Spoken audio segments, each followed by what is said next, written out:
একটা ছোট শান্ত গ্রামে থাকতো এক যুবক। তার নাম হলো রায়হান।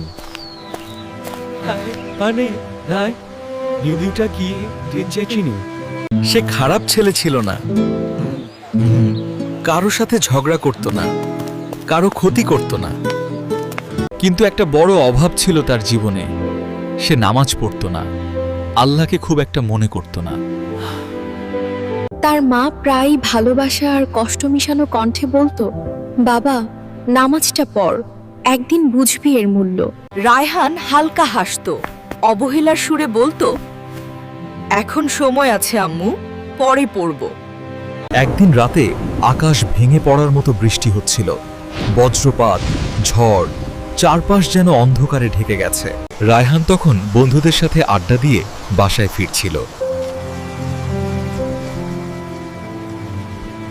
হঠাৎ তার চোখে পড়ল রাস্তার পাশে একজন বৃদ্ধ মানুষ পড়ে আছে।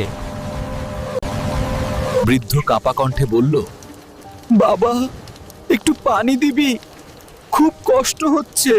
রায়হান প্রথমে একটু বিরক্ত হলো, কিন্তু তার হৃদয়ের ভিতরে যেন কিছু একটা নড়ে উঠল। সে দৌড়ে গিয়ে পানি এনে দিল। বৃদ্ধ পানি খেয়ে মুচকি হাসল, তারপর গভীর দৃষ্টিতে তাকিয়ে বলল, আল্লাহ তোমাকে হেদায়েত দিক। সেই রাতেই রায়হান ঘুমিয়ে পড়ল আর স্বপ্নে দেখল সে একটি অন্ধকার জায়গায় দাঁড়িয়ে আছে। চারপাশে ভয়ার্ত নীরবতা। হঠাৎ একটি গম্ভীর আওয়াজ ভেসে এলো, তুমি কি তোমার রবকে ভুলে গেছো? রায়হান কাঁপতে লাগলো।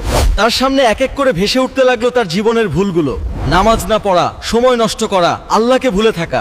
সে চিৎকার করে বলল, আমাকে আর একবার সুযোগ দিন, আমি বদলে যাব।